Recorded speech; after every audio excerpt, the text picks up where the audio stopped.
15, 21, 28 और 36 ये किस किस्म के आदाद हैं? तो यहाँ पर आपको ऑप्शंस दिए गए हैं। क्या ये मुरब्बई आदाद हैं, क्या ये सलासी आदाद हैं, या ये मखमसी आदाद हैं, या ये मुस्ततिली आदाद हैं? तो अब यहाँ पर हम देखते हैं पहला ऑप्शन कि क्या ये दिए गए आदाद मुरब्बई आदाद है। तो यहाँ पर जैसा कि आप देख रहे हैं यहाँ पर 15 है, ये 15 एक परफेक्ट स्क्वायर नहीं है तो ये मुरब्बई आदाद नहीं हो सकता है। तो 21, 28 ये भी मुरब्बई आदाद नहीं है, लेकिन 36 यहाँ पर एक परफेक्ट स्क्वायर है क्योंकि ये 6 ज़रब 6 यानी 2 यकसा आदाद का हासिल ज़रब है, तो ये परफेक्ट स्क्वायर है। लेकिन यहाँ पर हमको ये तमाम आदाद जो दिए गए हैं ये किस किस्म के हैं हमको ये पहचानना है। किसी एक अदद को देखकर हम ये नहीं कह सकते हैं कि ये तमाम मुरब्बई आदाद है। तो यहाँ पर सिर्फ एक ही अदद मुरब्बई अदद है, लेकिन ये तमाम आदाद मुरब्बई अदद नहीं है, लिहाजा ये हमारा जवाब नहीं हो सकता है। तो चलिए अब हम देखते हैं अपना दूसरा ऑप्शन, क्या ये सलासी आदाद है यानी ट्राइएंगुलर नंबर्स हैं? तो इसके लिए आपको मालूम होना चाहिए कि ट्राइएंगुलर नंबर्स किसे कहते हैं। तो चलिए अब हम बढ़ते हैं दूसरे ऑप्शन की तरफ यानी सलासी आदाद यानी ट्राइएंगुलर नंबर्स। तो अब हम यहाँ पर ये देखते हैं कि क्या ये सलासी आदाद हैं। तो इसको पहचानने के लिए आपको सलासी आदाद यानी ट्राइएंगुलर नंबर्स के बारे में मालूमात होना जरूरी है। तो कैसे पहचानेंगे कि ये सलासी आदाद है या नहीं है? जैसा कि हम जानते हैं कि सलासी आदाद का बहुत ही इंटरेस्टिंग पैटर्न होता है, तो हम यहाँ देखते हैं कि क्या वो इंटरेस्टिंग पैटर्न इसमें मौजूद है या नहीं है। इसके लिए हम इन आदाद को यहाँ पर जो सवाल में दिए गए हैं उसको यहाँ पर एक बार लिख लेते हैं। जैसा कि यहाँ पर दिया गया है 15, 21, 28 और 36, यहाँ पर आपको 4 नंबर्स दिए गए हैं। अब हमको ये मालूम करना है कि क्या ये सलासी आदाद है या नहीं है। अगर आपको सलासी आदाद का नॉलेज है तो आप इसमें वो पैटर्न ढूंढेंगे जो सलासी आदाद में जो ट्राइंगुलर नंबर्स में होता है। तो मैं यहाँ पर क्या करता हूँ, 15 और 21 को तफरीक करता हूँ। 15 और 21 को तफरीक करने पर हमको क्या हासिल होगा?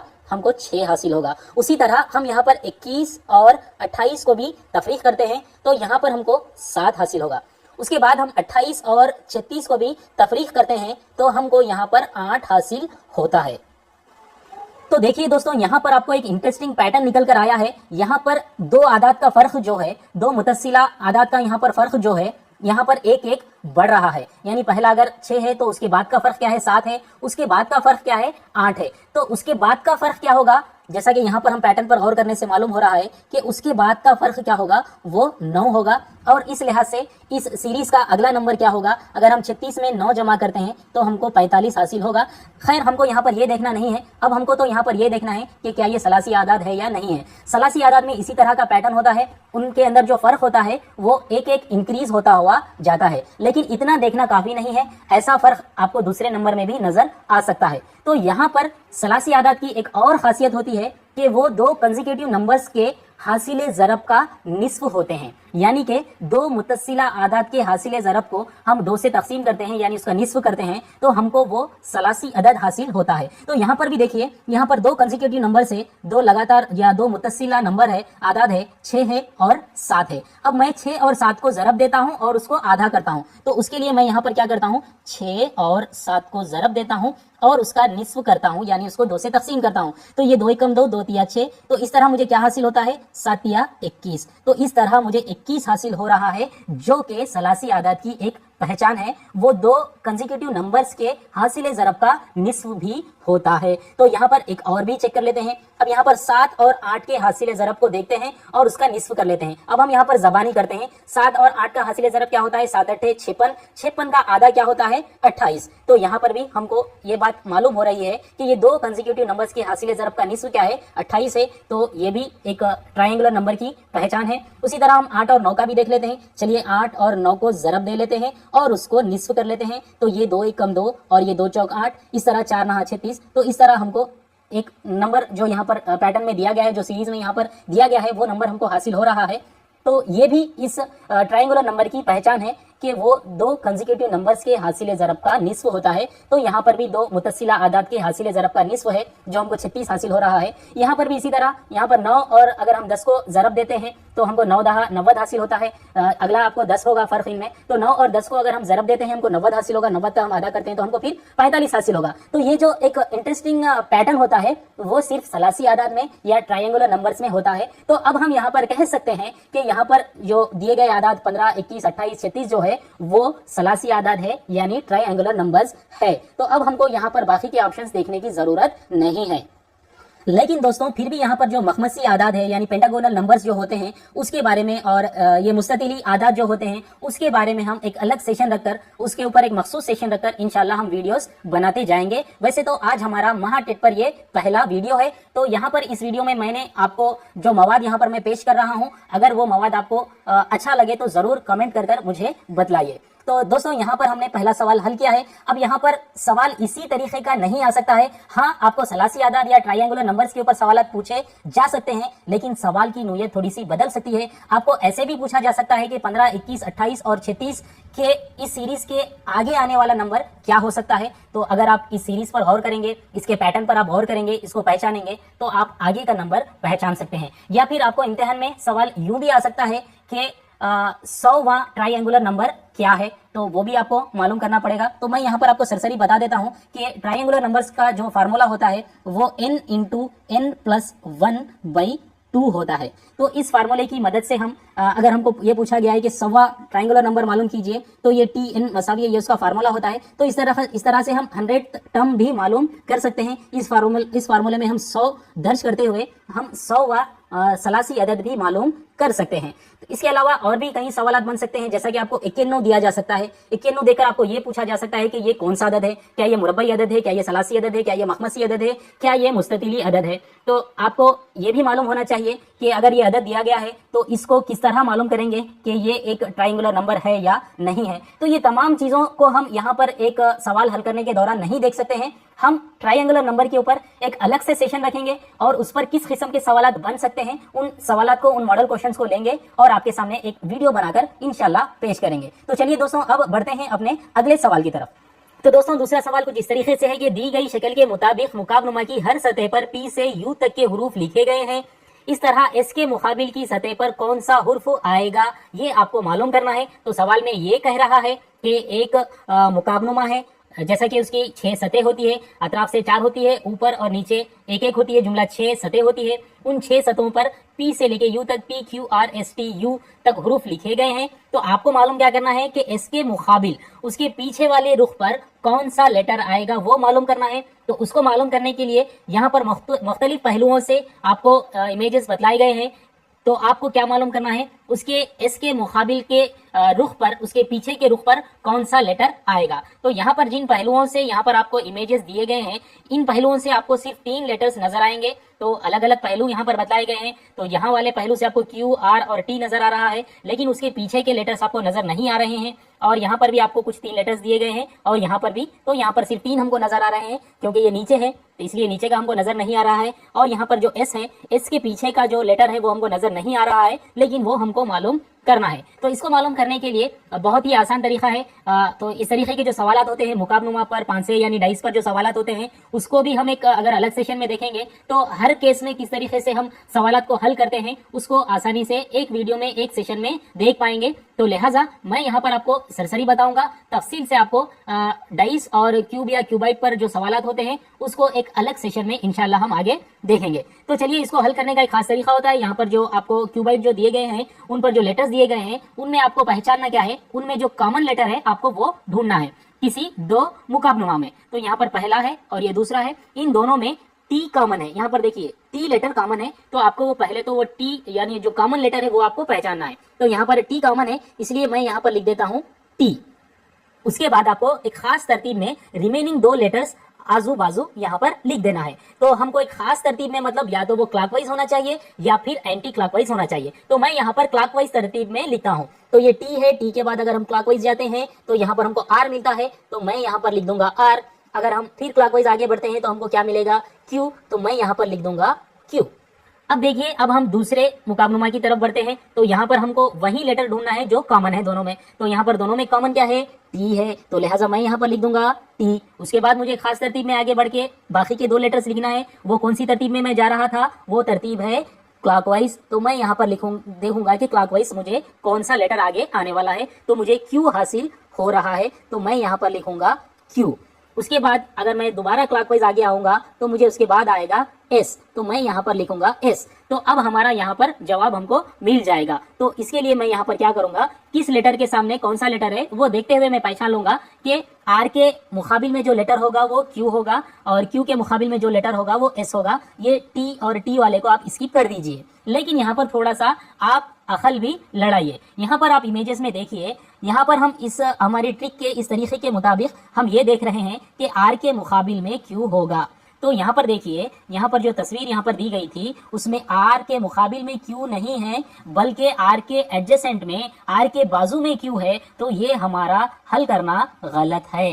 तो इस तरीके से अगर आप गलती को ढूंढ लेते हैं तो आप सही जवाब की तरफ बढ़ सकते हैं। तो इस चीज पर आपको गौर करना जरूरी है। हम जब यहाँ पर एक ट्रिक इस्तेमाल करते हैं तो वहीं पर आपको थोड़ी सी अपनी अकल भी लड़ाना चाहिए। और यहीं पर आप देखिए, अगर क्यू के मुकाबिल में आर है तो यहाँ पर भी हमको क्या हासिल हो रहा है कि क्यू के मुकाबिल में एस है। तो ऐसे कैसे हो सकता है कि एक लेटर के अपोजिट में दो लेटर कैसे हो सकते हैं, जबकि एक एक रुख पर सिर्फ एक एक ही लेटर है।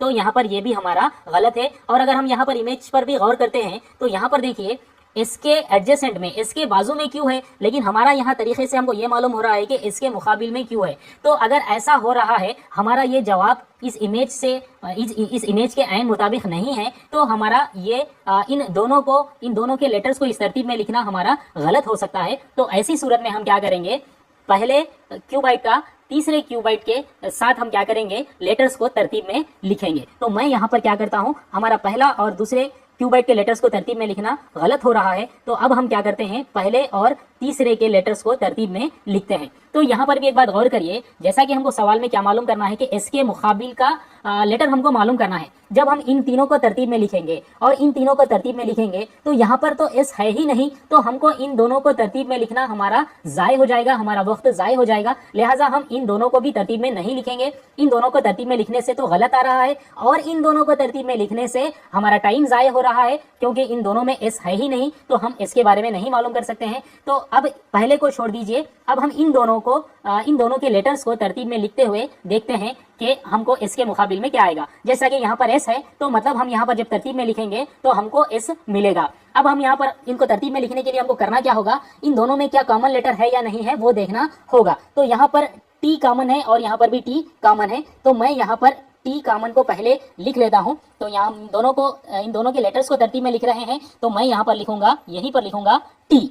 टी के बाद हम या तो क्लॉकवाइज आएंगे या तो एंटी क्लॉकवाइज आएंगे, कोई एक तरतीब में हम आएंगे। तो यहाँ पर मैं क्लॉकवाइज आ रहा था, यहाँ पर क्या है, क्लॉकवाइज आने से मुझे आगे का लेटर क्या मिलेगा, क्यू मिलेगा। तो मैं यहाँ पर लिख दूंगा क्यू। उसके बाद हम और आगे जाएंगे क्लॉकवाइज, तो मुझे मिलेगा एस। तो इस तरह मैं यहाँ पर लिख दूंगा एस। अब हम देखते हैं उसके बाद वाले मुकाबनुमा पर। तो यहाँ पर हम कॉमन लेटर जो है उससे शुरू करते हैं टी। तो मैं यहाँ पर लिख लेता हूँ टी। टी के बाद जैसा कि हम क्लॉकवाइज जा रहे थे तो क्लॉकवाइज जाएंगे, तो टी के बाद मुझे क्या मिलेगा, पी। तो मैं यहाँ पर लिख लेता हूँ पी। और पी के बाद मैं जब क्लॉकवाइज इधर आऊंगा तो जैसा कि हम क्लॉकवाइज बढ़ रहे हैं तो मुझे क्या मिलेगा, आर। तो अब यहाँ पर देखिए, कहीं हमारे जो ये लेटर्स है कहीं ऐसा ना हो कि ये एडजेसेंट में हो, तो वो आप देख लीजिए। आप यहाँ पर नहीं देखेंगे, क्यू जहाँ पर है वहां पर आप पी को नहीं पाएंगे, और जहां पर एस है वहां पर आप आर को नहीं पाएंगे, यानी वो आजू बाजू नहीं है। तो हमारा जवाब सही हो सकता है। तो अब हम यहाँ पर ये कह सकते हैं कि क्यू के मुकाबिल में पी होगा या पी के मुकाबिल में क्यू होगा, और एस के मुकाबिल में आर होगा या आर के मुकाबिल में एस होगा। दोनों की वही बात है। तो यहाँ पर हम कह सकते हैं कि एस के मुकाबिल में आर है, तो इसलिए हमारा ऑप्शन 2 जो है वो हमारा आंसर है। तो दोस्तों, उम्मीद करता हूं कि आपको ये समझ में आया होगा। इस तरीके का सवाल किसी और प्रीवियस महाटेट में भी पूछा गया था। इसी तरीके से आप हल कीजिए, आपको जरूर आंसर मिलेगा। सिर्फ आपको करना क्या है, किसी 2 मुकाबनुमा के लेटर्स को तरतीब में लिखना है। तरतीब में लिखने से पहले उन दोनों में जो कॉमन लेटर है उसको ढूंढना है, और उसके बाद उन लोगों के जो लेटर्स है, उन पर मौजूद जो लेटर्स है, उनको एक तरतीब में, क्लॉकवाइज या एंटी क्लॉकवाइज, किसी एक तरतीब में आपको दोनों के लेटर्स एक के नीचे एक लिखना है, और जिसके नीचे जो लेटर आएगा वो उसके मुकाबिल होगा। लेकिन आप वहां पर लेटर्स को और इन इमेजेस में मौजूद लेटर्स को गौर भी कर लेना है, कहीं हमको जो मुकाबिल में जो लेटर्स आए हैं ऐसा ना हो कि इमेज में वो एडजेसेंट में हो या आजू बाजू में हो। अगर वो आजू बाजू में हमको मिल रहे हैं तो हमको उन दोनों के लेटर्स को उस तरह से करना छोड़ देना चाहिए। हमको आगे बढ़ते हुए पहले और दूसरे क्यूबाइट को छोड़कर पहले और तीसरे को देखना चाहिए, और वहां पर भी हमको ये देखना चाहिए कि जिसके मुकाबिल का हम लेटर मालूम कर रहे हैं वो लेटर वहां पर मौजूद है या नहीं है, यानी एस उसमें मौजूद है या नहीं है, वो भी देखना चाहिए। अगर मौजूद नहीं है तो पहले और तीसरे के बजाय हमको दूसरे और तीसरे मुकाबनुमा के लेटर्स को तरतीब में लिखना है। तो देखिए मैंने यहाँ पर सिर्फ एक ही सवाल कराया, तो आपको शायद उतना आसानी से समझ में नहीं आया होगा, लेकिन इसके ऊपर भी अगर हम सिमिलर क्वेश्चंस लेवल 1, लेवल 2 के और लेवल 3 के क्वेश्चंस को एक ही सेशन में अगर हम ऑन बोर्ड पेश करेंगे तो आपको बहुत आसानी से समझ में आने वाला है। तो मैंने तो यहाँ पर सिर्फ शुरुआत की है, महाटेट पर ये मेरा पहला वीडियो है।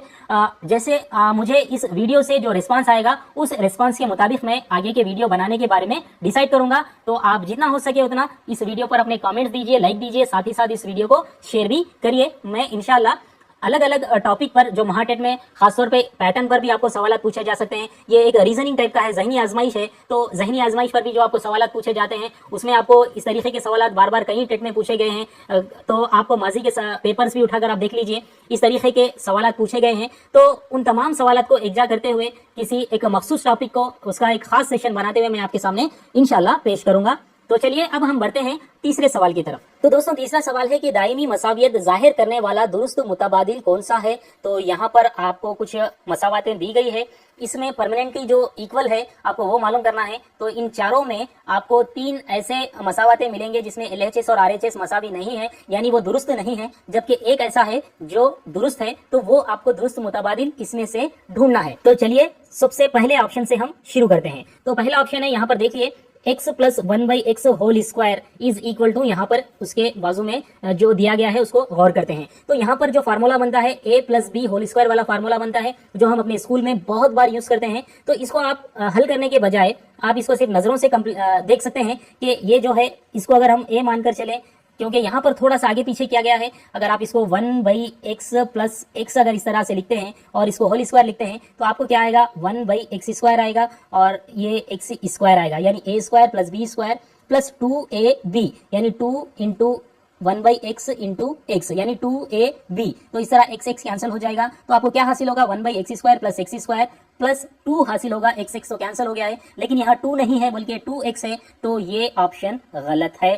तो इस तरीके से आप a plus b whole square वाले फार्मूले से आप इसको चेक करते जा सकते हैं। तो चलिए अब हम दूसरे ऑप्शन की तरफ बढ़ते हैं और वो भी देखते हैं कि क्या वो मसावी है या नहीं है। मसावी है तो वो दुरुस्त होगा और मसावी नहीं है तो वो दुरुस्त मुतबादिल नहीं होगा। तो यहाँ पर भी देखिए, यहाँ पर a plus b whole square वाला फार्मूला हमने इस्तेमाल किया था, यहाँ पर देखेंगे हम a minus b whole square वाला फार्मूला हम इस्तेमाल करेंगे। a minus b whole square वाले फार्मूले के मुताबिक आप देखते हैं कि a square plus b square minus 2ab होता है। तो यहाँ पर भी देखते हैं कि ये वैसा ही मौजूद है या नहीं है। a स्क्वायर यानी 1/3 स्क्वायर, 3 स्क्वायर मतलब 9x स्क्वायर, तो यहाँ पर 9x स्क्वायर नहीं है, तो लिहाजा ये दुरुस्त नहीं है, तो ये भी हमारा ऑप्शन गलत है। तो अब बढ़ते हैं तीसरे ऑप्शन की तरफ। यहाँ पर देखिए, यहाँ पर आपको क्या नजर आ रहा है, 1/x माइनस x और यहाँ पर x प्लस 1/x। तो यहाँ पर थोड़ा सा आपको सवाल को थोड़ा सा पेचीदा करने के लिए तरतीब को बदल दिया है। अगर आप इसको इस तरीके से भी लिख सकते हैं, 1/x प्लस x, आप इसको इस तरीके से भी लिख सकते हैं। तो आप यहाँ पर देखेंगे कि ये 1/x है, यहाँ पर भी 1/x है यानी ये a है,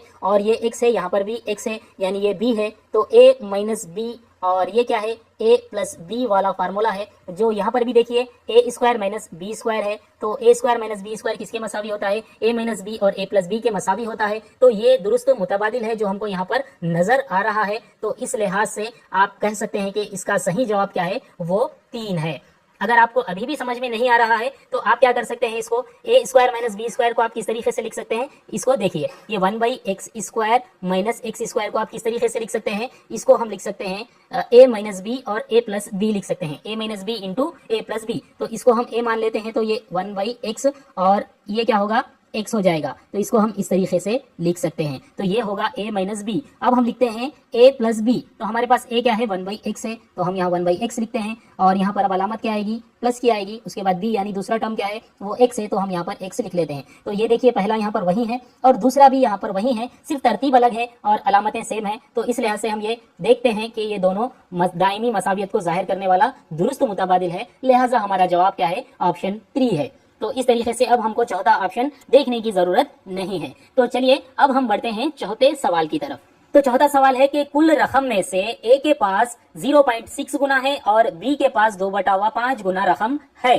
अगर बी की बनिस्बत ए के पास 560 रुपये ज्यादा हो तो दोनों के पास कुल रकम कितने रुपये हुई, ये आपको मालूम करना है। तो सवाल को समझिए। सवाल देखते ही आपके जहन में ये क्लिक हो जाना चाहिए कि मैं इसको किस तरह से हल करूं, किस तरह से मैं वो नामालूम कदर को मालूम करूं। तो आपका जहन जल्दी कब क्लिक होता है, जब आप सवालात की ज्यादा से ज्यादा प्रैक्टिस करते हैं, तो ही आप इस काबिल बनेंगे कि सवाल को देखते ही, सवाल को समझते ही आपको खुद ब खुद आपके जहन में वो स्टेप्स आ जाएंगे जिससे हम वो नामालूम कदर मालूम कर सकते हैं। तो चलिए सवाल को समझते हैं कि कुल एक रकम है, उसमें से ए के पास 0.6 गुना है और बी के पास 2/5 गुना रकम है। तो सवाल में जो दिया गया है उसको हम एक बार लिख भी लेते हैं ताकि हमको सवाल को समझने में आसानी हो। तो मैं यहाँ पर लिख लेता हूँ कि ए के पास कितनी रकम है, कुल रकम का 0.6 गुना है, 0.6 गुना है, ना कि 0.6 रुपये है। तो उसके बाद हम देखते हैं कि बी के पास कितनी रकम है। बी के पास कुल रकम में से 2/5 गुना है। तो ये सवाल में दिया गया है, उसको हमने यहाँ पर लिख लिया है।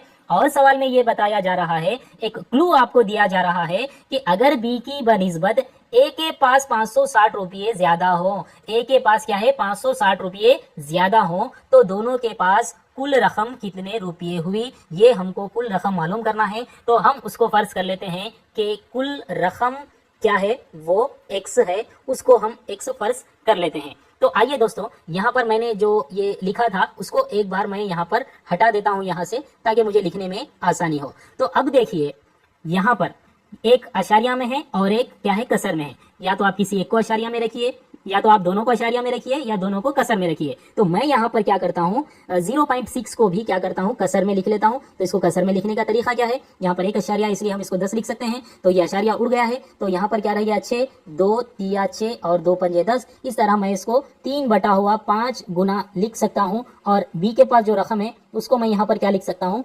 2/5 गुना लिख सकता हूँ। अब अगर यहाँ पर आपका जहन काम कर गया तो आपका जवाब यही आपको मिल चुका है। यहाँ पर देखिए, कुल रकम को कितने हिस्सों में डिवाइड किया गया है, आपको यहाँ पर मालूम हो रहा है कि इस रकम को जुमला 5 हिस्सों में डिवाइड किया गया है। बी के पास जैसा कि 5 में से 2 हिस्से हैं, जैसा कि बी के पास कम है, और ए के पास जैसा कि बताया गया है कि 560 रुपये ज्यादा है। इतनी रकम के 5 में से कितने हिस्से मौजूद है, 3 हिस्से मौजूद है। मतलब एक हिस्सा है जो ए के पास ज्यादा है। तो वो एक हिस्सा कितना है, वो 560 है। तो एक हिस्से के 560 होते हैं, तो जुमला रकम के कितने हिस्से हैं, 5 हिस्से हैं। तो जुमला रकम को हम 5 से इस एक हिस्से को, अगर एक हिस्से के 560 है तो 5 हिस्से होंगे, कितने होंगे, 5 0 0, 5 6 30 और हासिल का 3, 5 5 25 और 25 और 3 कितने हो जाएंगे, 28। तो जुमला रकम कितनी है, 2800 रुपये है। तो इस तरह हमारा आंसर आ चुका है 28। लेकिन यहाँ पर अगर आपका जहन काम कर गया तो आप यहीं पर इसका जवाब ढूंढ सकते हैं। लेकिन अगर आप इसको हल करना चाह रहे हैं तो इसको आप रिवायती तरीके से हल भी कर सकते हैं। तो मैं यहाँ पर अब रिवायती तरीके से आपको हल कर कर बताऊंगा। तो यहाँ पर देखिए, हमने यहाँ पर क्या किया था, इसको कसर में लिख लिया था। तो ये 3/5 क्या है, कुल रकम का 3/5 है। तो जब ये कुल रकम का 3/5 है, तो जैसा कि हमने कुल रकम को x फर्ज किया है, तो a के पास कितनी रकम होगी, x का 3/5 गुना, यानी 3/5 ज़रब x हम इसको लिख सकते हैं, या फिर हम इसको 3x/5 भी लिख सकते हैं। अब यहाँ पर भी b के पास कुल रकम का यानी x का 2/5 गुना है, तो हम इसको 2/5 ज़रब x लिख सकते हैं। 10 का 2 गुना मतलब हम क्या करते हैं, 10 को 2 से ज़रब दे देते हैं। तो यहाँ पर भी कुल रकम x का 2/5 गुना मतलब कुल रकम को हम 2/5 से ज़रब दे देते हैं। तो अब हम यहाँ पर क्या मालूम हुआ कि a के पास 3x/5 रकम है और b के पास 2x/5 रकम है। तो यहाँ पर एक क्लू आपको दिया गया है मालूम करने के लिए कि a की बनिस्बत b के पास 560 रुपये ज्यादा है। यानी अगर a की रकम में से b की रकम को हम तफरीक करते हैं तो हमको क्या हासिल होगा, 560 हासिल होगा। तो जैसा कि हमारे पास अब एक ही रकम मालूम है, हमको 3x/5 है, तो हम यहाँ पर 3x/5 लिख लेते हैं। और यहाँ पर b की रकम हमको मालूम है 2x/5 है, तो हम यहाँ पर 2x/5 लिख लेते हैं। तो ये मसावत के इस यानी 560 रहेगा। अगर यहाँ पर हम एलसीएम करते हैं और तफरीक करते हैं तो ऊपर 3x में से 2x जब जाएंगे तो x रह जाएगा, नीचे 5 रह जाएगा, जो मसावत के इस जानिब आकर 560 ज़रब 5 आ जाएगा। जो हमने इस सवाल के शुरुआत में ही 560 को 5 से ज़रब दिया था, तो आपको क्या हासिल हुआ था, 2800 हासिल हुआ था। तो इस तरीके से हमने x यानी इसको कुल रकम हमने फर्ज किया था जो हमको हासिल हो चुकी है। जो हमको मालूम करना था वो है 2800 रुपये। तो इस तरीके से आप आसानी से मालूम कर सकते हैं। आप थोड़ा सा अपने जहन को उस काबिल बनाइए कि सवाल को देखते ही और हल करने के दौरान ही आपको समझ में आ जाए कि हमको क्या करना चाहिए, क्या इसका जवाब हो सकता है। तो यहाँ पर भी देखिए, आपको ए और बी के पास कितनी रकम है वो नहीं दिया गया था, लेकिन उस रकम का कितना वहाँ हिस्सा है या फिर कितने गुना है वो यहाँ पर दिया गया था। तो उसकी मदद से हम ए और बी के पास की रकम मालूम तो कर सकते थे, लेकिन हमने एक्स कुल रकम को एक्स फर्ज किया था। वो एक्स मुतगय्यर को मालूम करना है तब हमको एक इक्वेशन बनानी पड़ती है।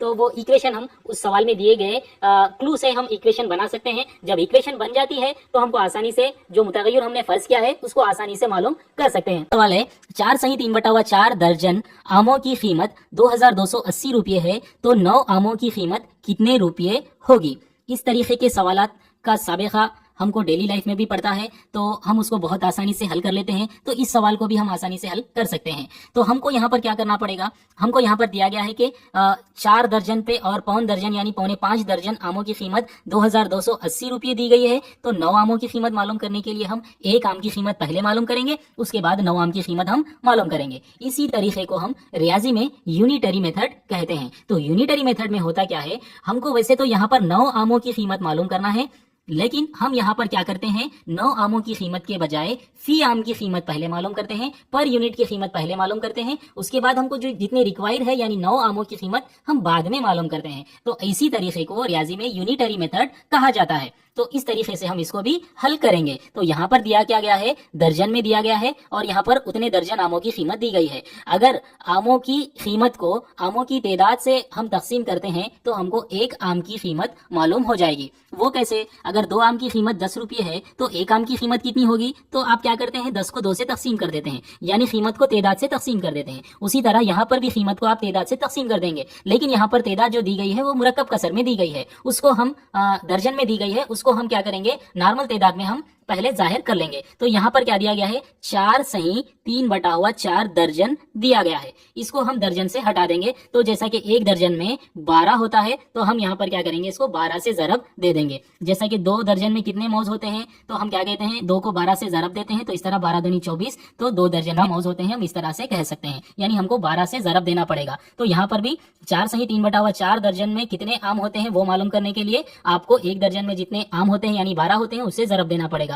तो यहाँ पर मुरक्कब कसर है, इसको हम क्या करेंगे गैर वाजिब कसर में तब्दील करेंगे। 4 चौक 16 और 16 और 3 कितने होंगे 19, ये होगा 19/4 ज़रब 12। तो अब यहाँ पर 4 को और 12 को हम यहाँ पर तकसीम करते हैं, 4 तिया 12, इस तरह 19 ज़रब 3 हासिल होता है, 19 तिया 57। तो इससे मालूम ये हुआ कि 4 सही 3/4 दर्जन आम से मुराद 57 आम होते हैं। तो अब हमको 1 आम की कीमत मालूम करने के लिए कुल कीमत को यानी 2280 को हमको किससे तकसीम करना पड़ेगा, 57 से तकसीम करना पड़ेगा, यानी 57 आम से तकसीम करने पर हमको 1 आम की कीमत मालूम होगी। तो अब हम यहाँ पर क्या करते हैं, या तो इसको 3 से तकसीम करेंगे या इसके अलावा 19 के पहाड़े से जल्दी हो जाएगा। 19 से कम 19, 19 दूनी 38, 19 तिया 57 और ये होगा 19 से कम 19, 3 बाकी बचे हैं तो 19 दूनी 38 और ये सिफर रह जाएगा, ये 3 एक कम 3, 3 चौक 12, इस तरह हमको 40 हासिल होगा। यानी 1 आम की कीमत कितनी होगी, 40 रुपये होगी। तो 9 आमों की कीमत हमको मालूम करना है, तो हम 40 को क्या करेंगे 9 से ज़रब दे देंगे, तो 9 सिफर सिफर 4 9 36, इस तरीके से हमको 360 हासिल होता है, जो कि हमारा ऑप्शन है ऑप्शन 2 यानी 360 रुपये, ये हमारा आंसर है। तो दोस्तों हम यहाँ पर यूनिटरी मेथड को इस्तेमाल किया है, लेकिन मैं आपको इसको निस्बत के तरीके से या तनासुब के तरीके से हल करने को कहूँगा। तो हमने निस्बत और तनासुब पर एक अर्थमेटिक की सीरीज बनाई है, उसकी प्लेलिस्ट हमारे चैनल पर मौजूद है। उसकी प्लेलिस्ट का लिंक मैं यहाँ पर नीचे डिस्क्रिप्शन में दे दूंगा, आप वहां पर जाकर उन तमाम वीडियोस को देखिए। उन वीडियो से आप बड़े बड़े सवालात को हल कर सकते हैं। यहाँ पर भी आप उसी तरीके को उन वीडियोस में जो निस्बत और तनासुब का जो तरीका बतलाया गया है उस तरीके से आप इसको बहुत आसानी से हल कर सकते हैं। न सिर्फ इस सवाल को बल्कि बहुत से पेचीदा सवालात को, जैसा कि वक्त और रफ्तार के सवालात को, वक्त और काम के सवालात को आप बहुत आसानी से हल कर सकते हैं अगर आप उन वीडियोस को देखेंगे। जैसा कि आमतौर पर सवाल पूछे जाते हैं कि एक काम को 12 आदमी मिलकर 18 दिनों में मुकम्मिल करते हैं, तो 7 आदमी मिलकर उस काम को कितने दिनों में मुकम्मिल करेंगे। तो इस किस्म के सवालात को आप निस्बत या तनासुब के तरीके से आसानी से हल कर सकते हैं। तो चलिए हम एक और तरीका भी देख लेते हैं। तो यहाँ पर हम इन चीज़ों को यहाँ से रब कर देते हैं और देखते हैं कि निस्बत या तनासुब के तरीके से हम इसको किस तरह हल कर पाएंगे। तो चलिए दोस्तों, इस सवाल को हम तनासुब के तरीके से हल करते हैं। तो यहाँ पर दिया गया है 4 सही 3/4 दर्जन आमों की कीमत। तो मैं यहाँ पर लिखूंगा 4 सही 3/4 दर्जन आमों की कीमत कितनी है, 2280 रुपये है। तो 9 आमों की कीमत कितनी होगी वो हमको मालूम करना है। तो उसको हम x फर्ज कर लेते हैं। तो हम तनासुब के तरीके में इस तरह से हल करते हैं। बहुत आसान है, 2 स्टेप में आपको आ जाएगा।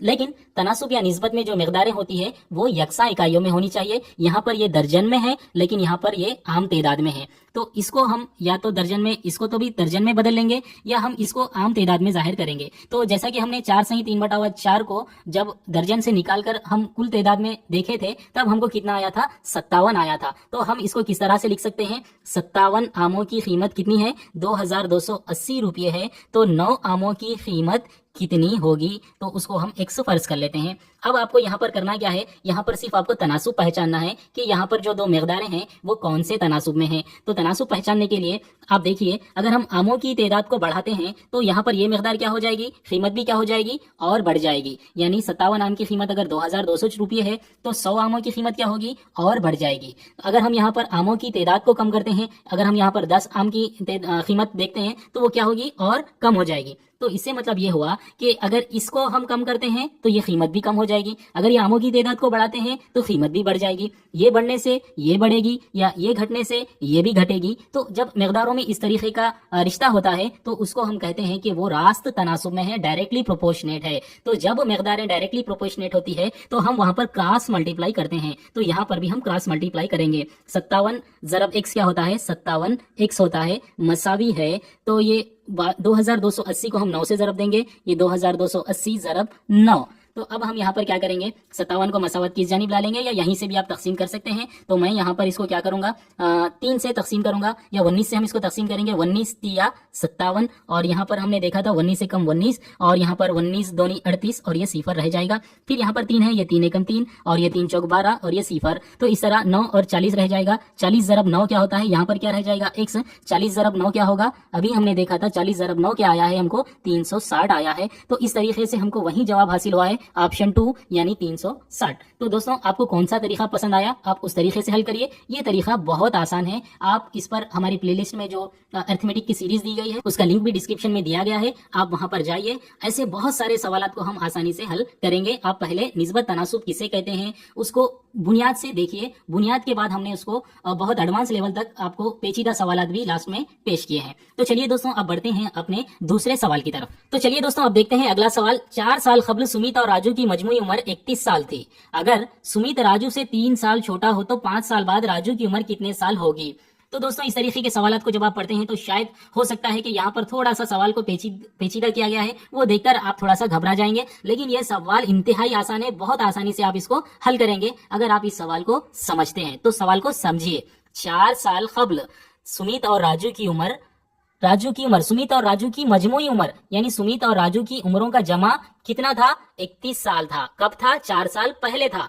तो अब क्या है, अगर सुमित राजू से 3 साल छोटा हो, तो अब फिलहाल कैसा है, सुमित राजू से 3 साल छोटा है, तो 5 साल बाद राजू की उम्र कितने साल होगी। तो यहाँ पर इस सवाल में हम किसी एक की उम्र को x फर्ज कर लेते हैं, और वो बहुत ही डिसाइडिंग फैक्टर होता है। तो किसकी उम्र को हम x फर्ज करेंगे, क्या सुमित की उम्र को हम x फर्ज करेंगे या राजू की उम्र को हम x फर्ज करेंगे। तो चलिए अब हम यहाँ पर लिख लेते हैं लेट, हमने फर्ज किया कि सुमित की उम्र और राजू की उम्र। तो मैं यहाँ पर लिख लेता हूँ राजू और यहाँ पर लिख लेता हूँ सुमित। तो किसकी उम्र को हम x फर्ज करेंगे। तो जैसा कि सवाल में दिया गया है कि सुमित राजू से 3 साल छोटा है, तो सुमित की उम्र को कौन डिस्क्राइब कर रहा है, राजू की उम्र डिस्क्राइब कर रही है। यानी राजू जितना भी होगा उससे सुमित क्या होगा, 3 साल छोटा होगा। तो मुझे किसकी उम्र को फर्ज करना पड़ेगा, राजू की उम्र को फर्ज करना पड़ेगा कि राजू की उम्र x है। तो खुद ब खुद मुझे सुमित की उम्र मालूम होगी कि सुमित राजू से 3 साल छोटा है, यानी राजू की उम्र में से यानी x में से मैं 3 कम कर दूंगा तो मुझे किसकी उम्र हासिल होगी, सुमित की उम्र हासिल होगी। तो ये बहुत ही आसान है अगर आप समझ लेते हैं।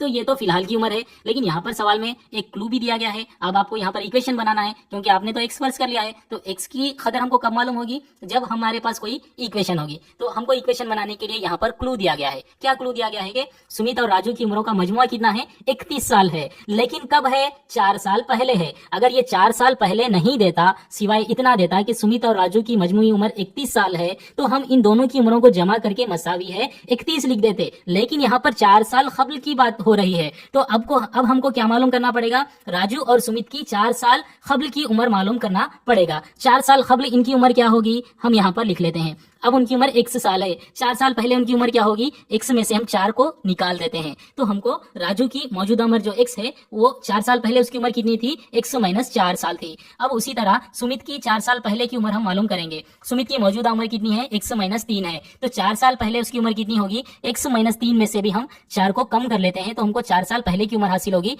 यानी x - 7 हमको हासिल होगी।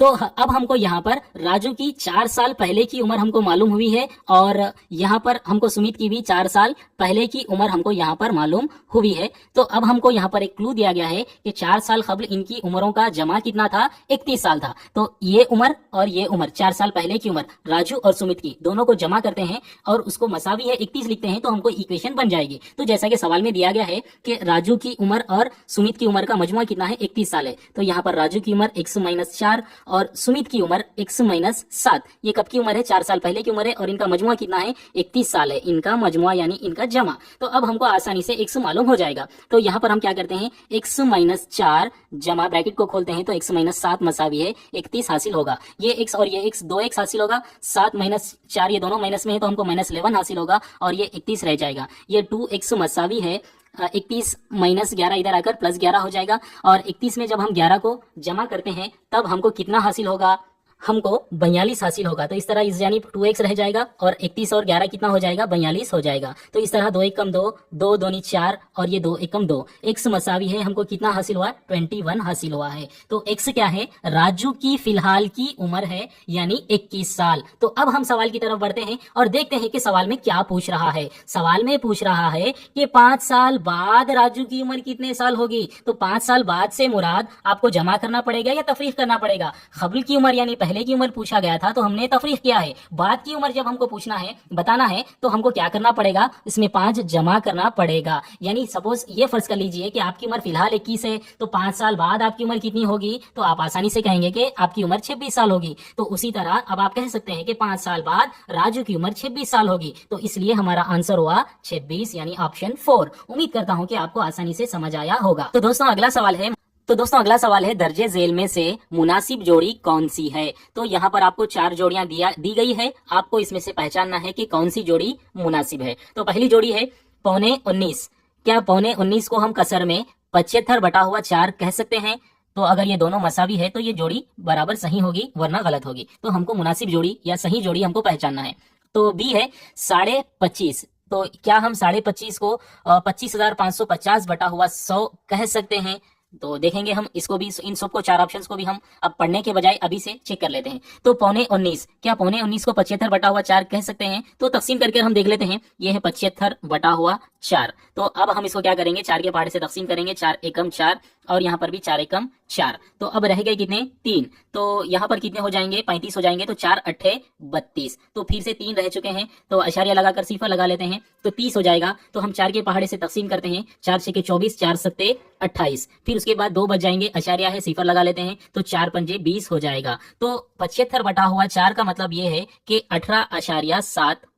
तो 18.75 को क्या हम 15/19 नहीं कह सकते हैं। बिल्कुल हम इसको 15/19 कहते हैं। तो 25 के 3 पाव है, तो 3 पाव को हम क्या कहते हैं, पौन कहते हैं। तो ये 25 कितने हो जाएंगे, 75 हो जाएंगे। तो 18 पर पौन है, तो इसी को हम कहते हैं 15/19। तो ये जोड़ी मुनासिब है, तो हम इसको राइट मार लेते हैं। तो लेकिन यहाँ पर जो हमको ऑप्शन सेलेक्ट करना है उसमें मजीद ये कह रहा है कि दूसरी जोड़ियां भी मुनासिब है। तो अब हम यहाँ पर चारों जोड़ियों को भी देखना होगा। तो 25.5, तो ये देखिए यहाँ पर इसको तकसीम करते हैं, तो ये 2 सिफर नहीं जाएंगे बल्कि 1 सिफर जाएगा, सॉरी। तो यहाँ से 1 सिफर और ये 1 सिफर हम तकसीम कर देते हैं, तो यहाँ 10 रह जाएगा। तो अशारिया लगा सकते हैं हम यहाँ पर एक मुकाम के बाद। तो ये बहुत गलत हो जाएगा, ये 25.5 नहीं हो सकता है। 25.5 से मुराद 25 से मुराद 25.5 5 कह सकते हैं, लेकिन ये यहाँ पर उस तरीके से नहीं आ रहा है, तो बी नामुनासिब जोड़ी है, इसको हम कट कर लेते हैं। अब हम देखते हैं ऑप्शन सी को। तो ऑप्शन सी में कह रहा है कि 12.25 मसावी है 12.25 तो ये बिल्कुल मुनासिब जोड़ी है। आप भी इसको आसानी से देखकर कह सकते हैं कि 12.25 को हम 12.25 कह सकते हैं। तो ये एक सही जोड़ी है। तो अब हमारे पास 2 जोड़ियां सही हो चुकी है। अब हम देखते हैं ऑप्शन डी। तो ऑप्शन डी में क्या है, यहाँ पर एक मुरक्कब कसर दी गई है, उसको यहाँ पर गैर वाजिब कसर में तब्दील कर दिया गया है। तो अब हम यहाँ पर हम भी क्या करते हैं, इस मुरक्कब कसर को गैर वाजिब कसर में तब्दील कर देखते हैं। तो 10 सही 3/10 को हम गैर वाजिब कसर में तब्दील करते हैं। तो 10 10 100 और इसको इसमें हम जमा कर लेते हैं, यहाँ पर ज़रब देते हैं और इसको यहाँ पर जमा कर लेते हैं। तो 10 10 100 और ये 3 कितना हो जाएगा, 103 नीचे जो नस्बनुमा में है वो यहाँ पर लिख लेते हैं। तो 103/10 आएगा। तो इस लिहाज से ऑप्शन डी भी सही है। तो हमारा आंसर कौन सा होगा, ऑप्शन ए, सी और डी वाली जोड़ी मुनासिब है। तो ए C D, A B C है, बी सी डी है, ए सी डी यहाँ पर है। तो इस लिहाज से हमारा ऑप्शन 3 क्या होगा, हमारा आंसर होगा। तो चलिए दोस्तों, अब बढ़ते हैं अगले सवाल की तरफ। मंदरजा झेल मुतबादिल आदात की चीजें चंद बच्चों में मसावी तकसीम करनी है, तो किस चीज की मसावी तकसीम नहीं की जा सकती है। तो इससे मुराद ये हुआ कि हमारे पास यहाँ पर 4 ऑप्शंस है, इसमें से एक ऑप्शन ऐसा है जिसको हम मसावी तौर पर तकसीम नहीं कर सकते हैं। यानी ये समझ लीजिए कि इसके अंदर एक ऑप्शन ऐसा है, मतलब इतने खिलौने हैं, आप इतने खिलौनों को चंद बच्चों में मसावी तकसीम नहीं कर सकते हैं। तो इससे मुराद ये हो गया कि आपको इनडायरेक्टली ये पूछा जा रहा है कि आपको वो अदद मालूम करना है जो किसी से तकसीम नहीं होगा, या तो वो खुद से तकसीम होगा या फिर एक से तकसीम होगा। मतलब अब इसको हम एक छोटी सी मिसाल से देख लेते हैं। मतलब आपके पास अगर 7 खिलौने हैं, यानी आपके पास एक ऑप्शन है 7, आपको क्या करना है, इसको बच्चों में मसावी तकसीम करना है।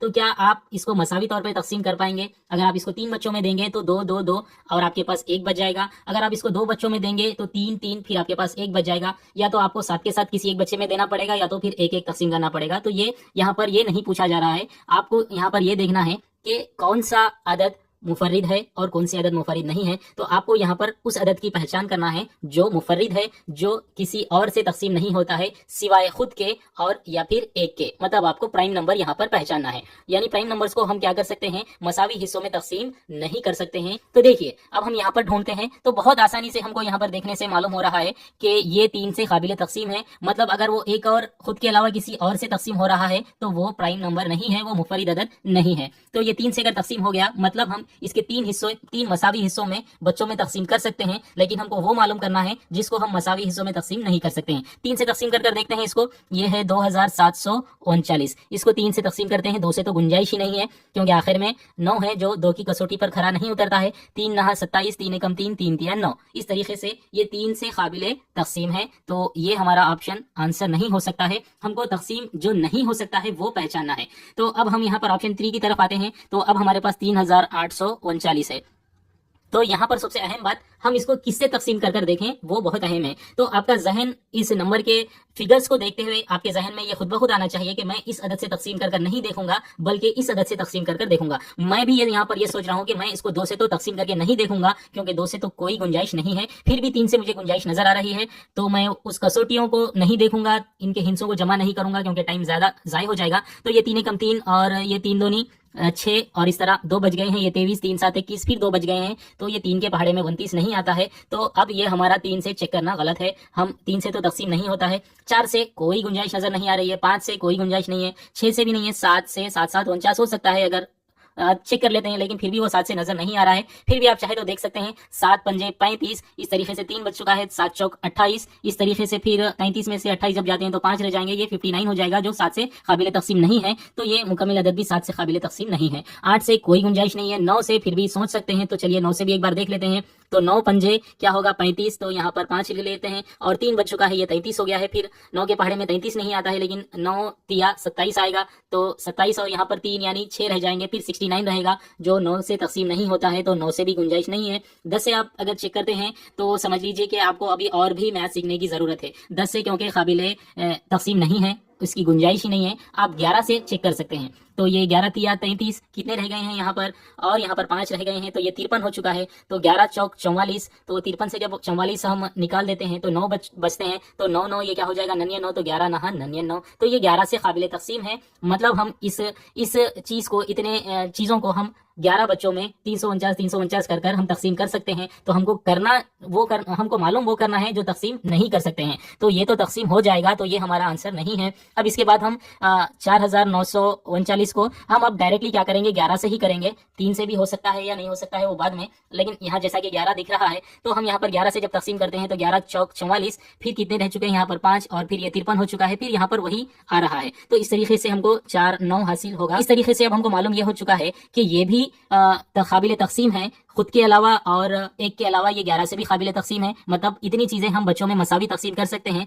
तो अब हमको इसको चेक करने की जरूरत नहीं है, क्योंकि 3 ऑप्शन तो काबिल तकसीम है, और तो फिर पहला ऑप्शन क्या होगा, वो काबिल तकसीम नहीं होगा। अब यहाँ पर हम अपना टाइम ज़ाय नहीं करेंगे, तो इसलिए हमारा आंसर है ऑप्शन 1, यानी 1439 एक ऐसा मुतबादिल है जिसको हम बच्चों में मसावी तौर पर तकसीम नहीं कर सकते हैं। ये एक के अलावा और खुद के अलावा किसी से तकसीम नहीं होगा।